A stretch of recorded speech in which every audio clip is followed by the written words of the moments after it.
창세기 27장 41절에서 45절까지 우리 같이 읽으실 때 살아계신 하나님의 음성으로 들으시기를 바랍니다. 같이 읽겠습니다. 그의 아버지가 야곱에게 축복한 그 축복으로 말미암아 에서가 야곱을 미워하여 심중에 이르기를 아버지를 복할 때가 가까웠은즉 내가 내 아우 야곱을 죽이리라 하였더니 맏아들 에서의 이 말이 리브가에게 들리매 이에 사람을 보내어 작은 아들 야곱을 불러 그에게 이르되 내 형 에서가 너를 죽여 그 한을 풀려 하니 내 아들아 내 말을 따라 일어나 하란으로 가서 내 오라버니 라반에게로 피신하여 내 형의 노가 풀리기까지 몇 날 동안 그와 함께 거주하라. 내 형의 분노가 풀려 내가 자기에게 행한 것을 잊어버리거든 내가 곧 사람을 보내어 너를 거기서 불러오리라. 어찌 하루에 너희 둘을 이르랴. 아멘. 5월은 가정의 달입니다. 가정의 달에 우리 모두가 다시 한번 생각해 볼 것이 있습니다. 가정이 건강해야 행복한 인생을 살아갈 수가 있습니다. 가와만사성이라고 하는 말이 있듯이 가정이 잘 되면 범사가 잘 되고 모든 일이 형통한다고 하는 그러한 옛 말입니다. 그만큼 가정이 소중하다고 하는 것이고 가정이 행복해야 모든 만사가 다 풀려진다고 하는 그러한 내용을 담고 있습니다. 가정은 모든 공동체의 기본이 되는 것입니다. 이 시대는 건강과 행복을 그 어느 때보다도 더 원하는 시대에 살고 있습니다. 집안에 아무리 재물이 많고 먹을 것이 많이 쌓여있고 또 큰 집을 짓고 산다 할지라도 건강을 잃어버리면 아무 의미가 없는 것입니다. 또 행복하게 느끼지 못하면 큰 집안이 무슨 의미가 있고 맛있는 음식이 무슨 의미가 있겠습니까? 많은 사람들이 건강한 가정을 세우고 싶어 합니다. 누구나 다 행복하고 건강한 가정을 꿈꾸지만은 그러나 마음대로 할 수 없는 것이 이게 또 가정의 문제라고 하는 겁니다. 성경에 보면 아담과 하와를 비롯한 많은 가정들이 등장을 합니다. 훌륭한 가정도 있고 또 그렇지 못한 가정도 있습니다. 행복한 가정도 있고 불행한 가정도 있습니다. 오늘 본문에 등장하는 이삭의 가정이 얼마나 모범적인 가정이었습니까? 아버지 이삭은 믿음의 사람이었고 기도의 사람이었습니다. 어머니 리브가도 믿음이 좋은 사람이었고 하나님의 말씀에 순종하는 사람이었습니다. 그런 부모님 밑에서 자란 두 아들 에서와 야곱은 참으로 행복한 인생을 살았습니다. 부모님의 사랑을 많이 받고 살았습니다. 그런데 그렇게 믿음이 좋은 가정, 행복한 가정이 하루아침에 불행한 가정으로 전락하고 마는 것입니다. 아버지가 어머니에게 자기의 뜻을 감추고 어머니는 아버지를 속일 계획을 세우는 그런 불행 가정이 되었습니다. 두 아들은 서로 아버지 편에서 또는 어머니 편에서 서로 두 아들의 편이 나뉘어서 서로 속이고 속는 결국은 원수가 되는 지경에까지 이르게 되었습니다. 오늘 본문을 통해서 행복한 가정이 어떻게 불행한 가정으로 전락해 나갔는지 한번 살펴보겠습니다. 여기에는 네 식구 모두의 실수가 작용하고 있었던 것입니다. 첫 번째, 아버지 이삭의 실수입니다. 본문에 보니까 이삭이 나이 많아 언제 죽을지 알지 못하여서 어느 날 맏아들 에서를 부릅니다. 내가 이제 늙어 언제 죽을지 모르니 너는 화살통과 활을 가져다가 들에 가서 나를 가여 사냥을 하여 내가 즐기는 별미를 만들어 내가 죽기 전에 너로 축복하게 하라. 어찌 보면 아버지로서 맏아들에게 축복을 내리고 싶고 그리고 맏아들이 나가서 고기를 잡아가지고 온 것을 정성껏 대접받고 그리고 마음껏 축복해주고 싶은 것이 아버지의 마음이었을 것입니다. 그런데 이삭의 실수는 에서를 부른 데서부터 비롯된다고 하는 사실을 우리가 알 수가 있습니다. 에서를 부른 것은 맏아들에게 아버지의 축복권을 자식에게 주고 싶어 하는 것이었습니다. 그것은 바로 하나님의 뜻을 거스린다고 할 수 있습니다. 하나님은 쌍둥이를 주셨을 때 바로 맏아들 에서에게 장자권의 복을 주시지 않으시고 둘째 아들 야곱에게 장자권을 주신 것입니다. 그러나 이삭은 이 사실을 마음에 깊이 담아놓지 않았습니다. 하나님이 그렇게 하셨더라도 유대인의 전통에 따르면 맏아들이 아버지의 축복을 받는 것은 당연하다, 이런 생각을 했습니다. 그리고 마음속에 왜 하나님은 큰 자에게 작은 자를 섬기라고 하셨을까? 왜 하나님은 그 순서를 바꾸셨을까?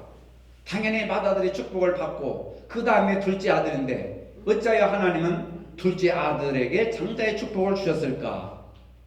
아버지 이삭은 인간적으로 작은 아들 야곱보다 맏아들 에서를 더 좋아했습니다. 에서는 남성적이고 활발해서 밖에 나가서 사냥을 하여서 자기에게 맛있는 음식을 만들어주기 때문에 이 자식은 남자답다, 사내답다, 용맹하다, 적어도 남자는 이렇게 해야 큰일을 하지, 나를 닮아서 이렇게 큰일을 할 거야 하면서 에서를 더 사랑했을지도 모릅니다. 부모인 이삭과 리브가는 에서가 아니라 야곱을 세우시려고 하는 하나님의 뜻과 섭리를 알고 있었습니다. 야곱은 에서가 사냥을 하고 돌아왔을 때 에서를 팥죽으로 유혹해가지고 에서의 장자권을 빼앗아 버렸습니다. 에서는 장자권의 소중함을 몰랐던 그런 아들이었습니다. 혈통적으로는 맏아들로 태어났지만 팥죽 한 그릇에 맏아들의 장자권을 버린 것이나 마찬가지입니다. 하나님의 섭리와 계획이 있었음에도 불구하고 이삭은 이 사실이 늘 마음에 불편했던 것입니다. 창세기 35장을 보면은 이삭이 180세에 죽는다고 기록하고 있습니다. 근데 오늘 본문에 보면은 늙어 죽는다고 하는 말을 하고서도 몇십 년을 더 살게 됩니다. 아브라함보다 더 오래 살았습니다. 그런데 눈이 어두워서 좀 보이지 않는다고 곧 죽을 것이라고 생각을 했던 겁니다. 여러분, 눈이 어둡다고 곧 죽습니까? 아니잖아요. 근데 에서는 눈이 어두우니까 내가 곧 죽을 것이다, 그러니까 맏아들한테 내가 죽기 전에 모든 축복권을 내려주겠다, 그런 생각을 했던 것입니다. 그래서 하나님의 약속과 축복을 인간적으로 바꾸려고 하는 것입니다. 나이 많은 이삭은 어떻게 해서든지 야곱보다는 에서에게 복을 내려줘야 된다고 생각을 했던 겁니다. 맏아들에게 아버지의 축복권이 계승되는 것은 유대 사회의 오래된 전통이었습니다. 이삭은 하나님의 뜻보다 인간적인 전통을 더 소중하게 생각했던 것입니다. 부모가 자식을 사랑하는데 무슨 문제가 있겠습니까? 하지만 편애라고 하는 것, 이것이 문제가 생기는 것입니다. 부모는 자식을 편애하지 않는다고 하지만은 만약 자식이 그것을 느낀다면은 그것은 문제가 있는 것입니다.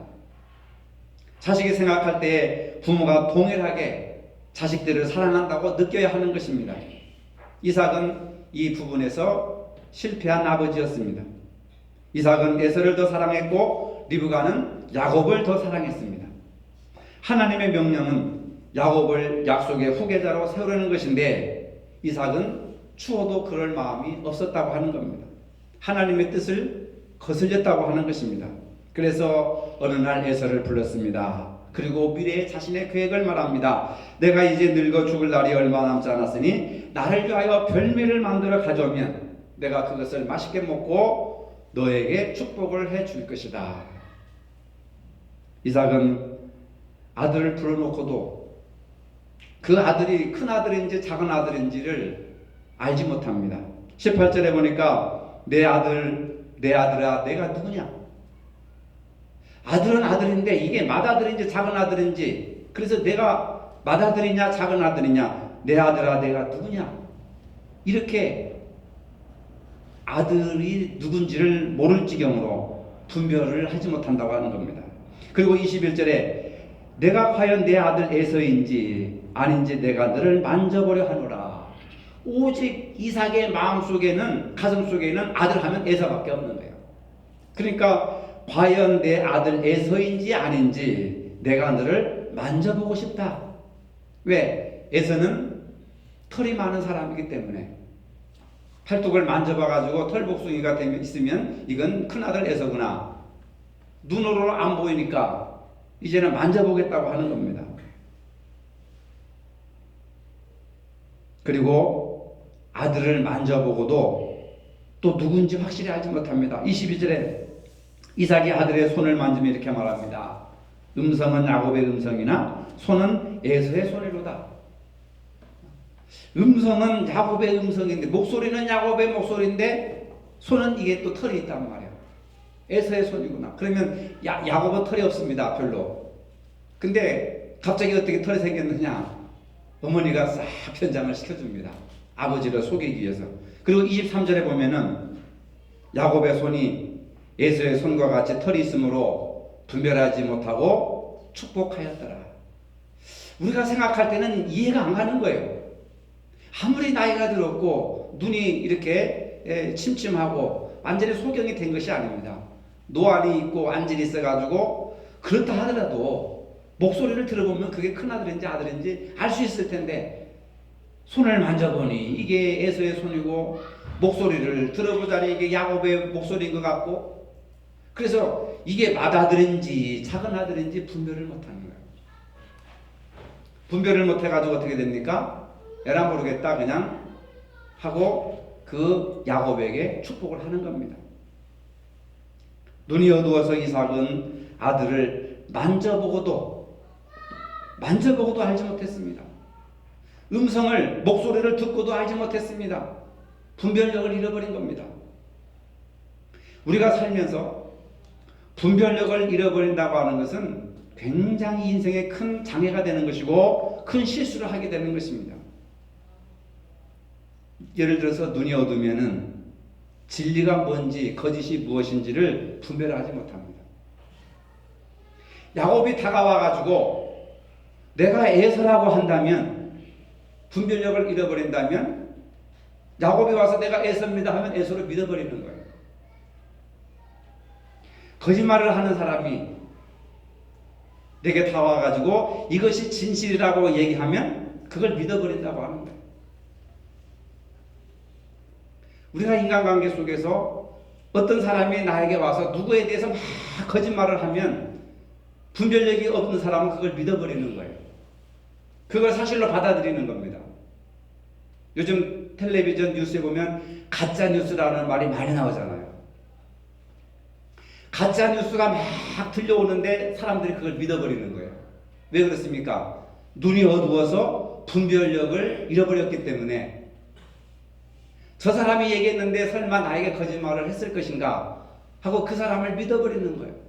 그 사람은 에서가 아니라 야곱이 에서처럼 분장을 하고 내가 에서입니다, 내 말이 진실합니다, 내 말이 사실입니다 하면 분별력을 잃어버린 사람들은 그걸 믿어버린다는 거죠. 이단들이 다가와서 진리라고 하면 거기에 휩쓸리게 되는 것입니다. 왜 그렇습니까? 영적인 눈이 어두워서 진리를 분별하지 못하기 때문에 그런 거예요. 아버지 이삭의 실수는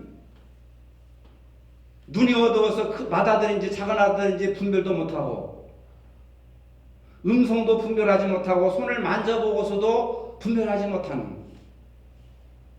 그래서 가정에 큰 불행을 자초하는 제1원인을 제공한 사람이 바로 이삭의 실수라고 하는 겁니다. 여러분, 우리가 이 땅에 살아가면서 진리와 거짓을 분별하기는 참으로 어렵습니다. 왜? 이야기를 들어보면 다 사실인 것 같고 다 진실인 것 같아요.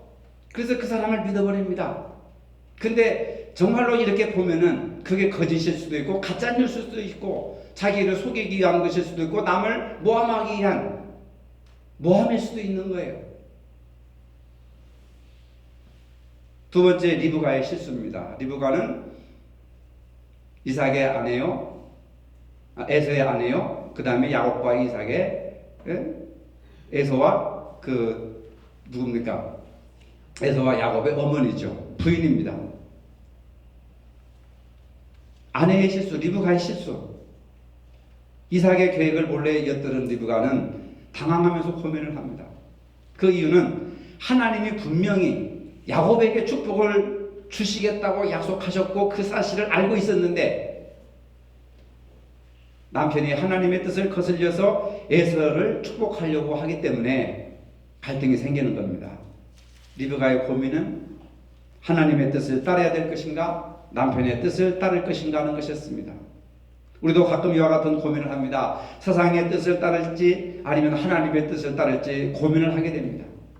리브가는 여기까지는 아무 문제가 없었습니다. 당연히 하나님이 둘째 아들 야곱에게 축복을 해주시겠다고 하면 야곱이 축복을 받도록 해야 되는 겁니다. 여기까지는 문제가 없습니다. 그런데 방법이 문제였습니다.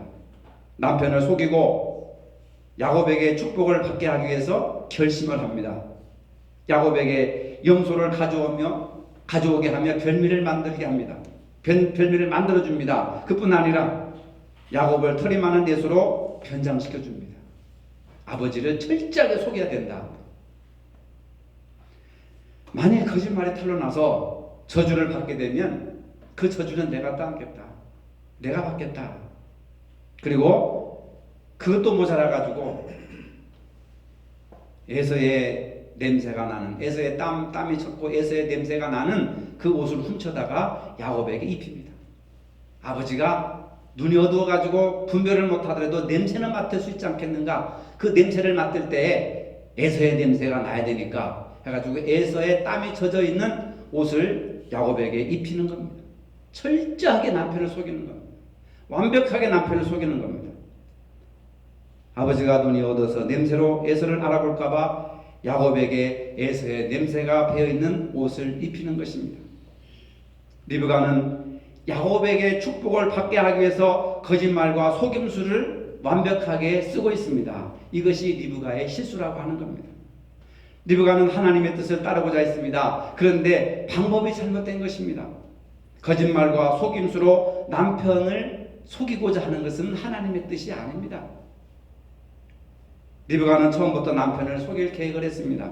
뿐만 아니라 요리를 만들어주면서 야곱을 에서로 변장해서 축복을 얻어내라고 사주를 합니다. 14절에 보십시오. 그가 가서 취하여 어미에게로 가져왔더니 그 어미가 그 아비의 즐기는 별미를 만들었더라.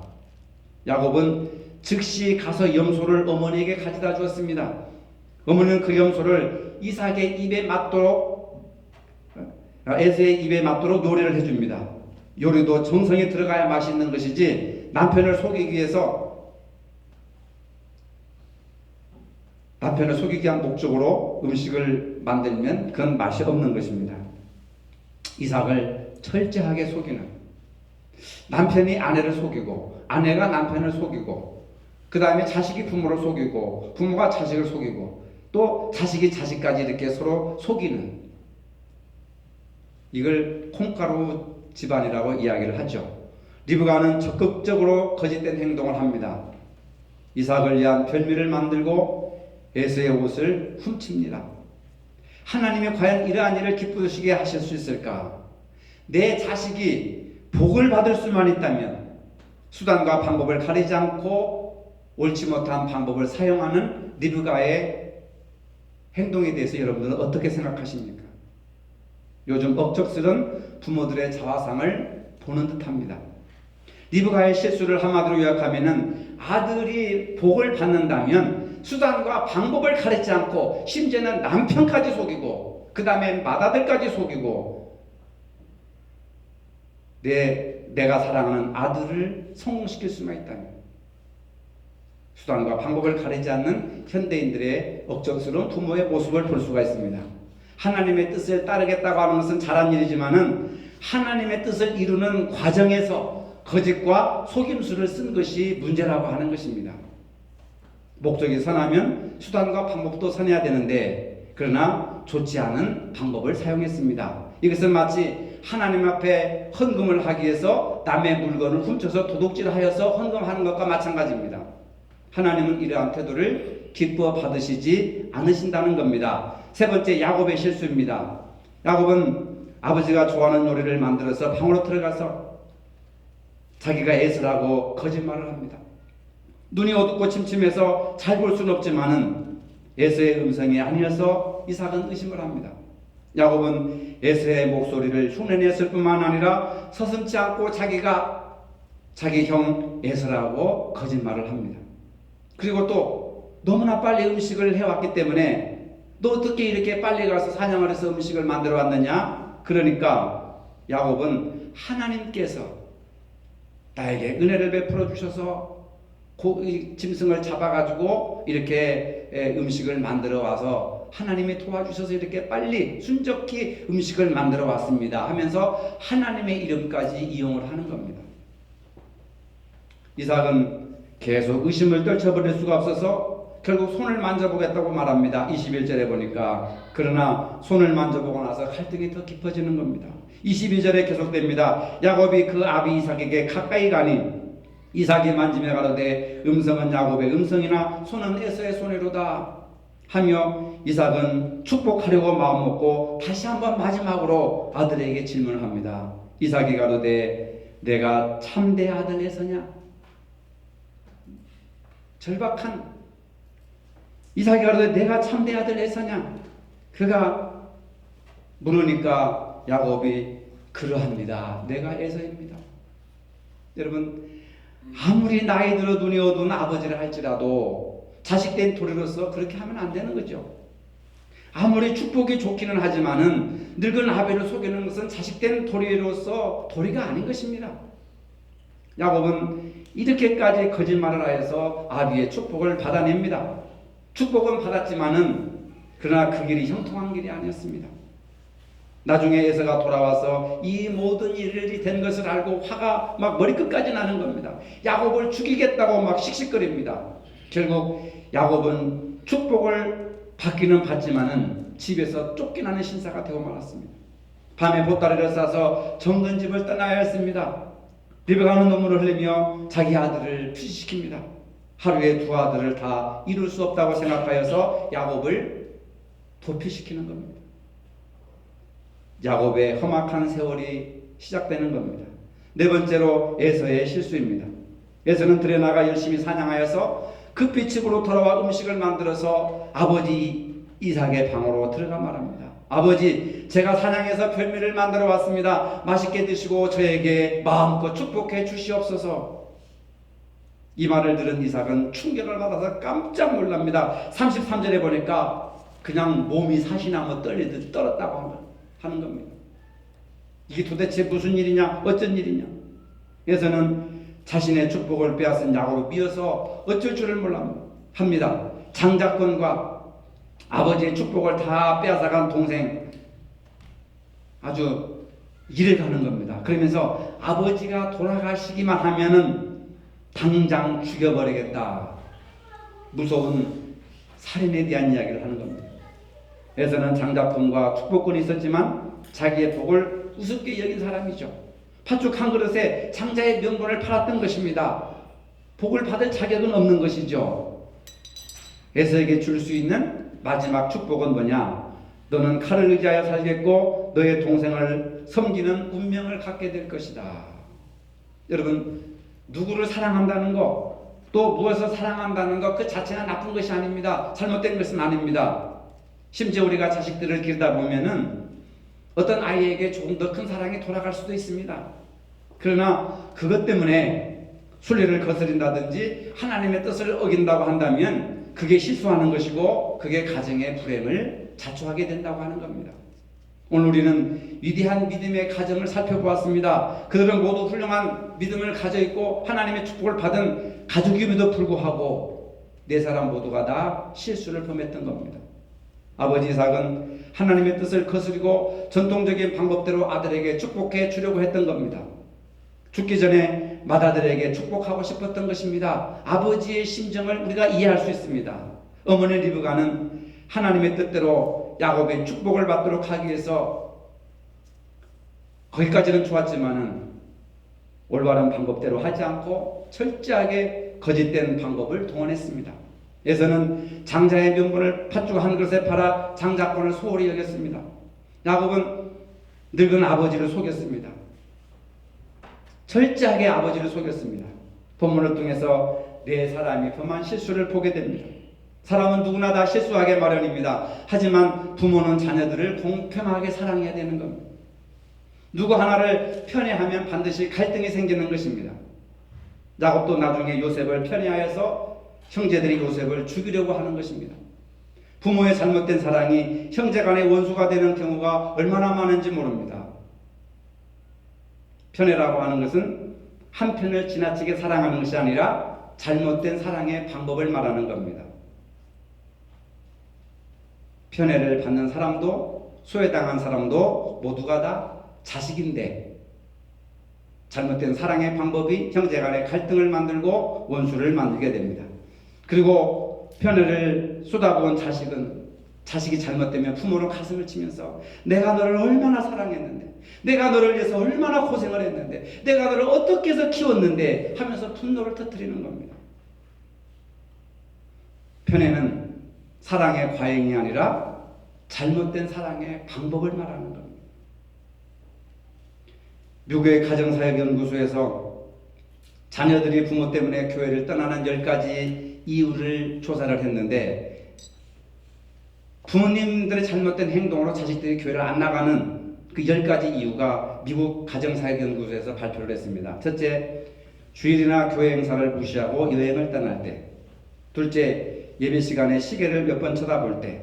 셋째, 자녀 앞에서 목회자의 허물을 이야기할 때. 넷째, 11조와 헌금을 제대로 하지 않을 때. 다섯째, 교회에 대해서 애착심이 없을 때. 여섯째, 예배 시간에 지각할 때. 일곱째, 문제가 생길 때만 불규칙하게 기도할 때. 여덟째, 여러 가지 핑계로 교회 봉사를 하지 않을 때. 아홉째, 자녀들을 교회에 오래 있지 못하게 할 때. 열 번째, 실천보다는 말만 앞세울 때. 물론 우리나라의 문화와 다르기 때문에 기준이 다를 수도 있습니다. 미국 사회에서 있었던 통계입니다. 부모는 변함없는 사랑으로 자녀들에게 본을 보여줘야 하는 겁니다.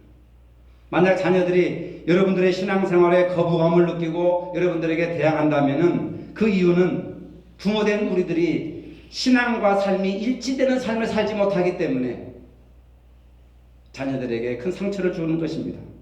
우리가 입으로만 가르칠 것이 아니라 신앙으로 사는 모습을 보여줘야 하는 겁니다. 부모가 모델이 되어야 하는 것입니다. 자녀들에게 믿음으로 사는 모습을 보여주지 않기 때문에 자식들이 거부하는 것입니다. 올바른 부모의 신앙과 좋은 영향력이 교육의 효과를 나타내는 것입니다. 여기에는 부모의 책임이 큽니다. 최근에 가정경영연구소에서 부모가 자녀에게 하는 말 가운데 상처를 제일 많이 받는 말 5가지를 뽑았는데, 첫째로 내가 잘하는 게 뭐가 있냐, 그 다음에 멍청한 자식, 너 때문에 지겨워 못 살겠다, 마음에 드는 게 있어야지, 썩 꺼져 나쁜 자식아. 이것이 베스트 5예요. 베스트 5. 자식들이 부모님의 말로부터, 언어로부터 상처를 제일 크게 받는 5가지, 바로 이겁니다. 반면에 격려가 되는 말 5가지. 첫째로 이 세상에서 내가 가장 소중하단다. 늘 너를 위해 기도하고 있다. 아빠 엄마는 너를 사랑한단다. 난 너를 믿는다. 우리 아들 대단하다. 자랑스럽다. 이런 말이 자식들에게 가장 격려가 되는 말입니다. 공부 열심히 해라. 학원 열심히 다녀라. 뭐 이런 거 전혀 없습니다. 그저 내 존재 자체가 너무 소중하고 너무 사랑스럽고 나는 너 때문에 행복하단다. 이 공부 열심히 해라, 뭐 해라, 뭐 하라, 이런 게 하나도 없는 거예요. 정말 자녀가 잘 되기를 원하고 격려가 되기를 원한다면 그 자녀 자체를 사랑하시고 그 자녀 자체를 존중히 여겨야 된단 말이죠. 여러분들은 자녀들에게 주로 어떤 용어를 사용하고 계십니까? 그냥 혈육만의 부모가 되기보다는 영적으로 본을 보이는 부모가 되어야 된다는 말입니다. 우리의 목표는 단순한 부모가 아니라 좋은 부모가 되는 것입니다. 좋은 부모가 되려면은 먼저 좋은 신앙인이 되어야 하는 것입니다. 자녀에게 모범을 보이는 신앙인이 되어야 한다, 그 말입니다. 그것이 가정을 행복하고 건강하게 만드는 비결이라고 믿으시기를 바랍니다. 거룩하신 아버지, 가정의 달 5월에 부모된 우리가 먼저 신앙생활에 모범을 보이며 좋은 부모가 되게 하여 주시옵소서. 그리하여서 자녀들에게 큰 복이 되는 부모가 되게 하여 주시옵소서. 예수님의 이름으로 기도합니다. 아멘. 이제는 우리 주 예수 그리스도의 은혜와 하나님 아버지의 무한하신 사랑과 성령의 교통하심이 행복하고 건강한 가정을 사모하는 모든 성도들 머리 위에 이제로부터 영원토록 함께 하시기를 축원하옵나이다. 아멘.